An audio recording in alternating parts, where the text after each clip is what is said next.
نحمدہ ونصلی علی رسولہ الکریم اما بعد فاعوذ باللہ من الشیطان الرجیم بسم اللہ الرحمن الرحیم والذین یصلون ما امر اللہ بہ ان یوصل، یہ وہ لوگ ہیں جو اس چیز کو جوڑتے ہیں جس کو اللہ نے جوڑنے کا حکم دیا ہے۔ اس میں رحمی رشتے بھی آ جاتے ہیں، خونی رشتے بھی آ جاتے ہیں، ان کا بھی خیال رکھنا، لیکن اللہ نے ہمیں اور کس چیز کے ساتھ جڑنے کا حکم دیا ہے۔ ہم نے پڑھا سورہ توبہ آیت 119 میں کہ کونوا مع صادقین، سچوں کے ساتھ شامل ہو جاؤ، اچھی صحبت اختیار کرنا، نیک لوگوں کے ساتھ جڑنا، بری دوستیوں کو چھوڑ دینا، پھر قرآن کے ساتھ جڑنا، سنت کے ساتھ جڑنا، اسلاف کے ساتھ جڑے رہنا، یہ طے کر لینا کہ انشاءاللہ ہم نے عقائد اور اعمال کے اعتبار سے اپنے آپ کو جوڑے رکھنا ہے اسلاف کے ساتھ، چاہے وہ کتنا کو بڑا دانشور اور وہ کہے کہ نہیں اس آیت پر عمل اس طرح سے ہوگا۔ ہم یہ دیکھیں گے اسلاف کیسے عمل کرتے تھے۔ ایک خاتون قرآن مجید کا درس دیتے دیتے عجیب باتیں کرنے لگ گئیں۔ وہ کہنے لگی کہ اللہ تعالیٰ نے قرآن مجید میں فرمایا ہے اپنے محبوب بندوں کے بارے میں کہ الذین ھم صلاتہم دائمون، اللہ کے محبوب بندے اپنی نمازوں پر مداومت اختیار کرتے ہیں، مستقل نماز پڑھتے ہیں۔ تو انہوں نے کہا کہ یہیں سے ایک رائے نکال لی کہ عورتوں کو بھی مستقل نماز پڑھنی چاہیے، چاہے ان پر ناپاکی کے دن ہی کیوں نہ ہوں، ان دنوں میں بھی نماز پڑھیں گے، قرآن پاک میں لکھا ہوا ہے۔ لیکن کیا صحابیات اور ازواج مطہرات ایسا کرتی تھیں؟ باقاعدہ حدیثیں موجود ہیں کہ نہیں، اللہ کے رسول نے ان کو منع کر دیا کہ نہیں ان دنوں میں ناپاکی ہے، تم نے نماز نہیں پڑھنی۔ تو اب اس قسم کے نئے نئے لوگ جو مرضی باتیں کہتے رہے، چاہے وہ قرآن سے دلیل لاتے رہے، لیکن ان کا قرآن کا فہم غلط ہے۔ قرآن کا صحیح فہم وہ تھا جو اللہ کے رسول کا تھا، صحابہ کا تھا، صحابیات کا تھا۔ تو ہم نے اپنے آپ کو جوڑنا ہے کس کے ساتھ؟ اسلاف کے ساتھ جوڑنا ہے کہ اسلاف کیا کرتے تھے۔ تو جوڑتے ہیں اس چیز کو جس کو اللہ نے جوڑنے کا حکم دیا ہے۔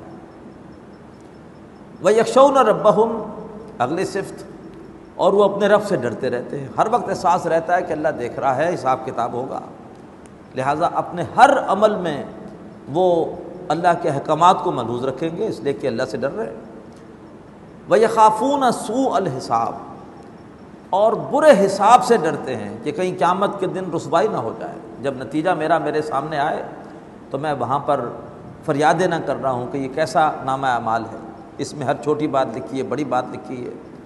قرآن مجید میں نقشہ کھینچا گیا ہے کہ جن کو نامہ اعمال بائیں ہاتھ میں ملے گا چیخیں گے، فریادیں کریں گے، روئیں گے۔ اللہ تعالیٰ ہمیں اس محرومی سے محفوظ فرمائے۔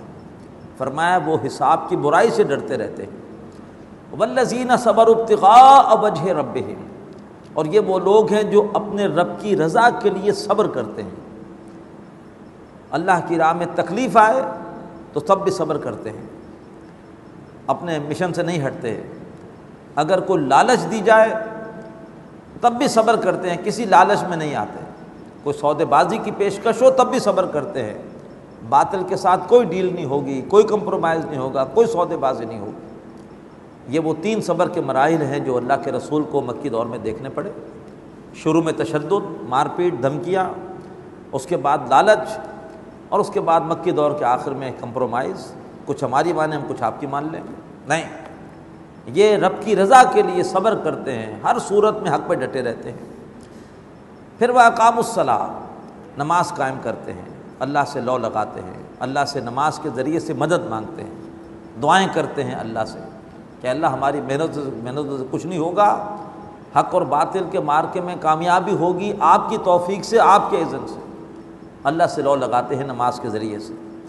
وَأَنفَقُوا مِمَّا رَزَقْنَاهُمْ سِرًّا وَعَلَانِيَةً، اور جو رزق ہم نے ان کو دیا ہے اس میں سے خرچ کرتے ہیں، کھلے بھی اور چھپے بھی۔ کبھی کھلے خرچ کرتے ہیں تاکہ دوسروں کو بھی جذبہ پیدا ہو، وہ بھی مقابلے میں دے اللہ کی راہ میں، اور کبھی بالکل رازداری کے ساتھ، خلوص کے ساتھ تنہائی سے خرچ کرتے ہیں، حق کی تبلیغ کے لیے۔ جہاں جان لگانی ہے وہاں مال بھی لگانا ہے، مال اور جان دونوں لگتے ہیں تبھی نظریات دنیا میں پھیلتے ہیں، تبھی نظریات دنیا میں کامیاب ہوتے ہیں۔ تو وہ کھلے اور چھپے اللہ کی اس رزق میں سے خرچ کرتے ہیں جو ہم نے ان کو دیا ہے۔ اور اس کے بعد 10ویں اور آخری صفت، وَيَدْرَؤُونَ بِالْحَسَنَةِ السَّيِّئَةَ، اور وہ برائی کا جواب اچھائی سے دیتے ہیں۔ مکی دور میں حکم تھا کہ تم نے برائی کا جواب برائی سے نہیں دینا۔ ابھی اتمام حجت کے لیے ضروری ہے کہ اعلیٰ اخلاقی معیار قائم کرو۔ کوئی تمہیں گالی دے تم اس کو دعائیں دو، کوئی تمہاری راہ میں کانٹے بچھائے اور تم اس کے لیے راستے کو صاف کرو۔ فرمایا برائی کا جواب اچھائی سے دیتے ہیں۔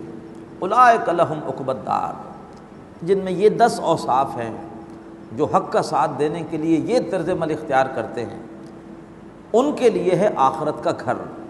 وہ گھر کیا ہے آخرت کا؟ جنات عدن، وہ ریزیڈینشل گارڈنز ہیں، رہنے والے باغات ہیں۔ یدخلونہا، وہ ان باغات میں داخل ہوں گے۔ ومن صلح من آبائہم وازواجہم وذریاتہم، اور جو بھی نیک ہوئے ان کے باپ دادا میں سے اور ان کی بیویوں میں سے اور ان کی اولادوں میں سے، وہ بھی ان کے ساتھ ہوں گے۔